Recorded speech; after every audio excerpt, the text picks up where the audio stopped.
ଗୋଟିଏ ସମୟର କଥା। ସେତେବେଳେ ହରିପୁର ଗାଁର ଲୋକମାନଙ୍କର କାଠ ଦରକାର ହେଲେ ସେମାନେ ସେହି ପାଖ ଗାଁର ଜଙ୍ଗଲକୁ କାଠ ଆଣିବା ପାଇଁ ଯାଆନ୍ତି। ଦିନକର କଥା। ସେହି ଗ୍ରାମର ରାମ, ରବି, ଶ୍ୟାମ, ମାଧବ ଓ କାର୍ତ୍ତିକ ସେମାନଙ୍କର କାଠ ଦରକାର ହେବାରୁ ସେମାନେ ଜଙ୍ଗଲକୁ କାଠ ଆଣିବା ପାଇଁ ଯିବାକୁ କଥା ହେଉଥିଲେ ଓ ତା ପରଦିନ ଭୋର 3ଟାରୁ କାଠ ଆଣିବା ପାଇଁ ଜଙ୍ଗଲକୁ ଯିବେ ବୋଲି ନିଷ୍ପତ୍ତି ନେଲେ। ଏସବୁ କଥାବାର୍ତ୍ତା ସରିଲା ପରେ 5 ଜଣ ଯାକ ଘରକୁ ଯାଇକି ଶୋଇ ପଡ଼ିଲେ ଓ ପରଦିନ 5 ଜଣ ଯାକ 3ଟା ରାତିରୁ ଡକାଡକି ହୋଇ ନିଜର ଖାଇବା ଓ ହଳ ଧରିକି ଜଙ୍ଗଲକୁ ଯିବା ପାଇଁ ବାହାରିଲେ। ଶେଷରେ ସେମାନେ ଜଙ୍ଗଲରେ ପହଞ୍ଚିଗଲେ ଓ ନିଜ ନିଜର ଖାଇବା ବ୍ୟାଗକୁ ଗୋଟିଏ ଜାଗାରେ ରଖି ବଳଦମାନଙ୍କୁ ଗଛରେ ବାନ୍ଧି ସବୁଥର ଭଳି ନିଜ ନିଜର ଟାଙ୍ଗିଆ ଧରି ଗଛ ହାଣିବାକୁ ଚାଲିଲେ। କିନ୍ତୁ ସେହିଦିନ ସବୁଥର ପଡ଼ି ନଥିଲା। ସେଦିନ ରବି, ଶ୍ୟାମ, ମାଧବ, କାର୍ତ୍ତିକ ଗୋଟିଏ ଜାଗାରେ ପାଖାପାଖି ରହି କାଠ ହାଣୁଥିଲେ।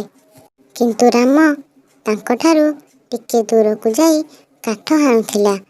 ରାମ ଯେଉଁଠାରେ କାଠ ହାଣୁଥିଲା ତାଠୁ ଟିକେ ପାଖରେ ଗୋଟିଏ ଭାଲୁ ଶୋଇଥିଲା। କିନ୍ତୁ ରାତିର ଅନ୍ଧକାରରେ ରାମ ଭାଲୁକୁ ଦେଖିପାରି ନଥିଲା। ତେଣୁ ସେ ନିର୍ଭୟରେ କାଠ ହାଣୁଥିଲା।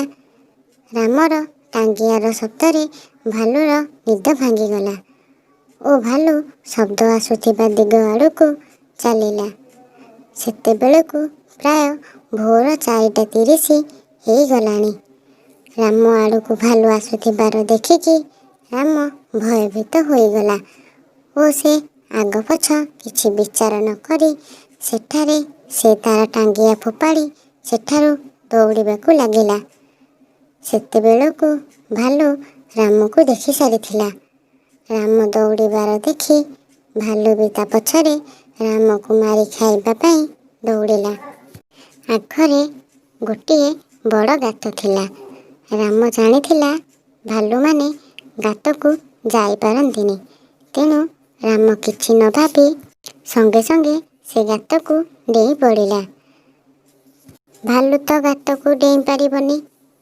ସେଥିପାଇଁ ରାମ ଗାତରୁ ବାହାରକୁ ଆସିବା ପର୍ଯ୍ୟନ୍ତ ଭାଲୁ ଗାତ ଉପରେ ଜଗି ବସିଲା। ଭାଲୁ ବହୁ ସମୟ ଅପେକ୍ଷା କରିବା ପରେ ମଧ୍ୟ ରାମ ଗାତରୁ ବାହାରକୁ ଆସିଲାନି। ଠିକ୍ ସେହି ସମୟରେ ଭାଲୁ ତା ଛୁଆକୁ ଯେଉଁ ଦିଗରେ ଛାଡ଼ି ଆସିଥିଲା ସେହି ଦିଗରୁ ଶବ୍ଦ ଆସିବାର ଭାଲୁ ଶୁଣିଲା। ତା ଛୁଆ ଉପରେ କାଳେ କୌଣସି ବିପଦ ଆସିଲା ଭାବି ଭାଲୁ ସଙ୍ଗେ ସଙ୍ଗେ ସେଠାରୁ ତା ଛୁଆ ପାଖକୁ ପଳାଇଗଲା ଓ ଦେଖିଲା ସେଠାରେ କେତେକ ଖାଇବା ଜିନିଷ ଥୁଆ ହୋଇଛି ଓ ତା ଛୁଆ ସେହି ଖାଇବା ଜିନିଷରେ ଲାଗିଛି। ସେହି ଶବ୍ଦ ସେଠାରୁ ଆସୁଛି ବୋଲି ଭାଲୁ ଜାଣିପାରିଲା। ଠିକ୍ ସେହି ସମୟରେ ଭାଲୁ ସେ ଗାତ ପାଖରୁ ଚାଲି ଆସିବାର ଜାଣି ରାମ ସଙ୍ଗେ ସଙ୍ଗେ ସେହି ଗାତରୁ ବାହାରି ଆସିଲା ଓ ନିଜ ଗାଁକୁ ଫେରି ଆସିଲା। ଏହା ପରଠାରୁ ରାମ କ'ଣ ସେହି ଗାଁର କୌଣସି ବି ଲୋକ ରାତିର ଅନ୍ଧକାରରେ ଜଙ୍ଗଲକୁ ଯିବାକୁ ସାହସ କରନ୍ତି ନାହିଁ। ବନ୍ଧୁଗଣ, ଆଜିର ଏହି କାହାଣୀଟି ଆପଣଙ୍କୁ କିପରି ଲାଗିଲା କମେଣ୍ଟ ବକ୍ସରେ ନିଶ୍ଚୟ ଜଣାଇବେ। ଧନ୍ୟବାଦ।